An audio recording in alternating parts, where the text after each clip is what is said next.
What's up, good people? Listen, I pray all is well with you. I thought it would be super cool just to come share with you all how I got started as a speaker. A lot of people have been asking me this question, and I thought it would be cool just to sit down and share with you all the journey that has led me to this point. It's funny because God has a way of using your weaknesses to ultimately be the evidence of His grace and mercy and His power by using you in the midst of those.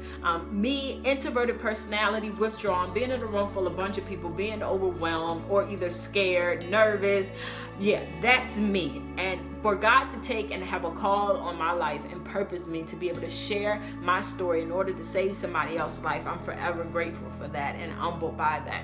And so it's kind of like Moses in the Bible, where he had a stutter and he was telling God, look, I can't do this. I've stuttered my entire life. You need to find somebody else. But then, God was able to show him, am I not God? Am I not capable of doing things exceedingly above anything you could ever hope or ask for? And so with that being said, he wound up taking and still using Moses despite his inability to talk.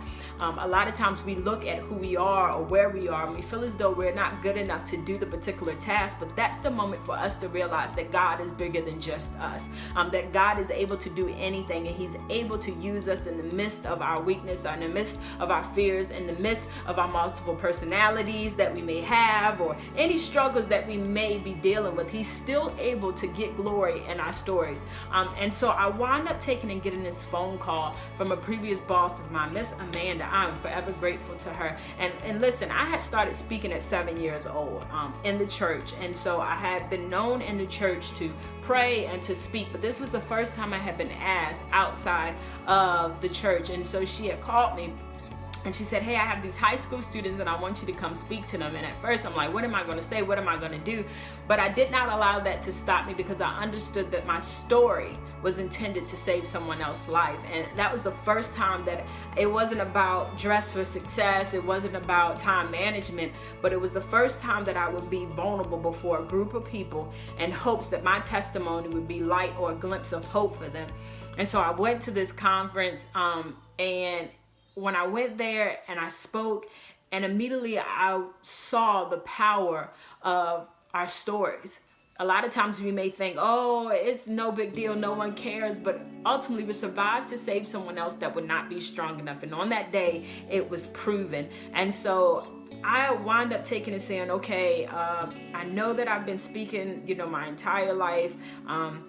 I have leadership capabilities. People have been telling me all this kind of stuff, and I have been on a search of purpose. I tried to do a clothing line, it failed, and so I kept trying to do everything to keep me from having to talk, but I just kept coming to the point of having to speak to people, having to pour into people. And then I just realized that God was calling me to an out-of-the-box ministry. It wasn't me being confined to one location, but it was Him being able to use me to travel, to touch those in ways that others had not been able to touch them. A lot of times when it comes down to schools or conferences, you have a lot of outside pushes or push. See, I'm a speaker and I make up words.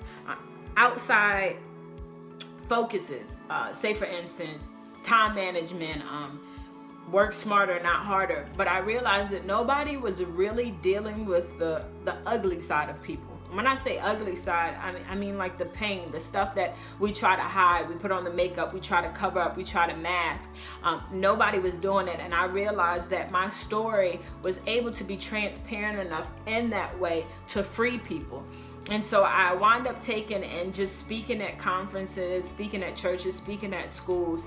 And the more that I did it, the better I found myself being able to address the audience. The more God was able to mold my story.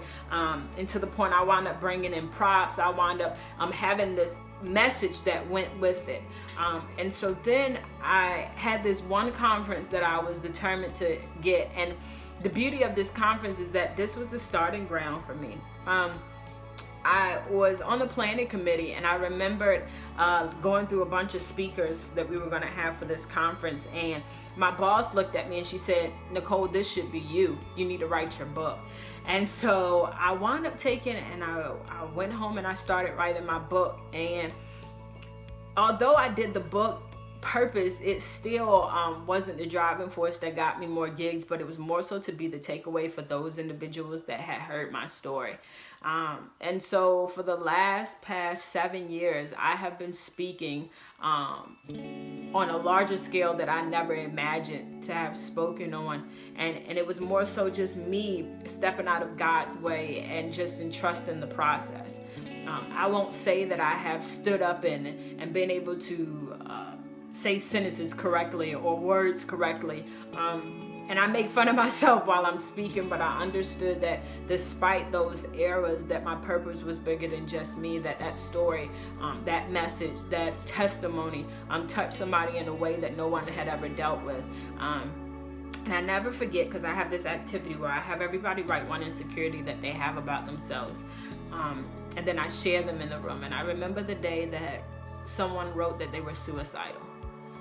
Immediately, I think back on that moment of having that piece of paper in my hand. Someone else probably would have responded with stopping the session and taking and trying to find out who that person was. But for me, I was grateful. Reason being because I chose to survive past my suicidal thoughts.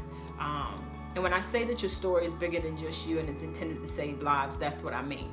That person was able to get help. That person was able to see an example of what you can overcome and how you can live past your suicidal thoughts.